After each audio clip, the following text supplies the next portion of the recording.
Hello guys, welcome back to our channel.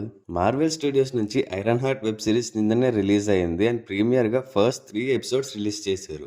Basically ఈ show మీద ఎవ్వరికి ఇంట్రెస్ట్ అయితే లేదు, ఎందుకంటే ఎప్పుడో 2 years బ్యాక్ రావాల్సిన షో డిలే చేస్తూ చేస్తూ ఇప్పుడు రిలీజ్ చేశారు. అండ్ టోనీ స్టార్క్ లెగసీని రీరీ కంటిన్యూ చేస్తుందని అఫీషియల్గా ఎక్కడా మార్వెల్ వాళ్ళు చెప్పకపోయినా ఆ రిఫరెన్సెస్ తో వస్తుంది కాబట్టి దాని ఇన్ఫ్లుయెన్స్ కూడా ఈ షో మీద కనిపిస్తుంది. సో ఈ ఫస్ట్ 3 ఎపిసోడ్స్ చూసిన తర్వాత నాకైతే ఈ సిరీస్ ఓకే అనిపించింది. మరీ సీక్రెట్ ఇన్వేషన్, షీ హెల్క్ అంత వరస్ట్ గా అండ్ బోరింగ్ గా అయితే లేదు. ఐరన్ మ్యాన్ రిఫరెన్సెస్ తో ఈ రీరీ విలియమ్స్ ని నెక్స్ట్ ఐరన్ మ్యాన్ గా అనుకొని చూస్తే ఖచ్చితంగా మీకు ఈ సిరీస్ నచ్చదు. బికాస్ ఆఫ్ తన క్యారెక్టరైజేషన్ అండ్ యాటిట్యూడ్ వల్ల. తన సూట్ ని డెవలప్ చేసుకోవడం కోసం ఏం చేయడానికైనా రెడీగా ఉంటుంది. ఓన్లీ మనుషులని చంపడం కాకుండా ఇంకా వేరే ఇల్లీగల్ యాక్టివిటీ ఏదైనా చేస్తుంది అండ్ దానికోసమే పార్కర్ రాబిన్స్ తో కలిసి వర్క్ చేయడానికి కూడా ఒప్పుకుంటుంది. Maybe in some future Riri Williams next Iron Man అవ్వొచ్చేమో. దానికి చాలా టైం ఉంది అండ్ మార్వెల్ స్టూడియోస్ ఈ క్యారెక్టర్ ని ఇంకా బాగా డెవలప్ చేయాలి. ఇదే బిహేవియర్ అండ్ యాటిట్యూడ్ తో అవెంజర్స్ లెవెల్ థ్రెట్ ని ఫేస్ చేయడానికి వెళ్తే సిల్లీగా అంతే ఇరిటేటింగ్ గా కూడా అనిపిస్తుంది.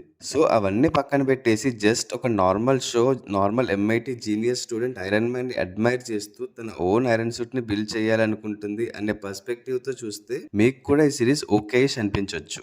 Dominic Thorne as Riri Williams బానే చేసింది. తనకిచ్చిన క్యారెక్టర్ ని పర్ఫెక్ట్ గా పోర్ట్రే చేసిందనే చెప్పాలి.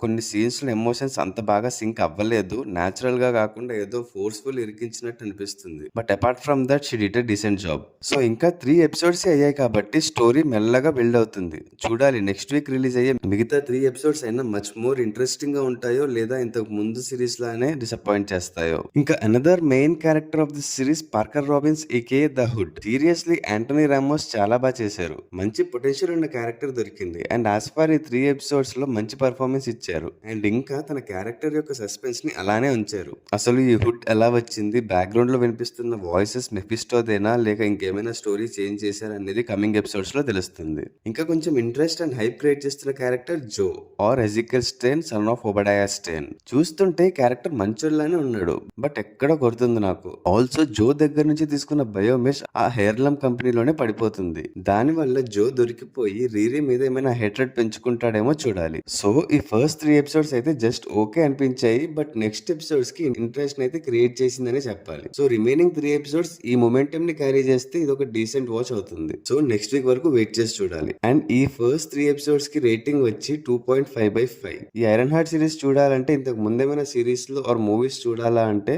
ఏం చూడకపోయినా ఎలాంటి కన్ఫ్యూజన్ ఉండదు. But Black Panther 2 Wakanda Forever ఎవర్ చూస్తే ఈ రీరీ విలియమ్స్ క్యారెక్టర్ గురించి ఒక చిన్న ఇంట్రొడక్షన్ లాంటిది వస్తుంది అంతే. బట్ అది చూడకపోయినా కూడా హ్యాపీగా సిరీస్ స్టార్ట్ చేయొచ్చు, నో ప్రాబ్లం. మా ఈ వీడియో మీకు నచ్చిందని అనుకుంటున్నా. ఒకవేళ నచ్చినట్టయితే ప్లీజ్ లైక్ చేసి మన ఛానల్ ని సబ్స్క్రైబ్ చేసుకొని పెట్టుకోండి. ఇలాంటి ఇంట్రెస్టింగ్ వీడియోస్ రెగ్యులర్ గా వస్తూ ఉంటాయి. Also follow us on Facebook and Instagram. Thanks for watching. See you in the next video. Adios.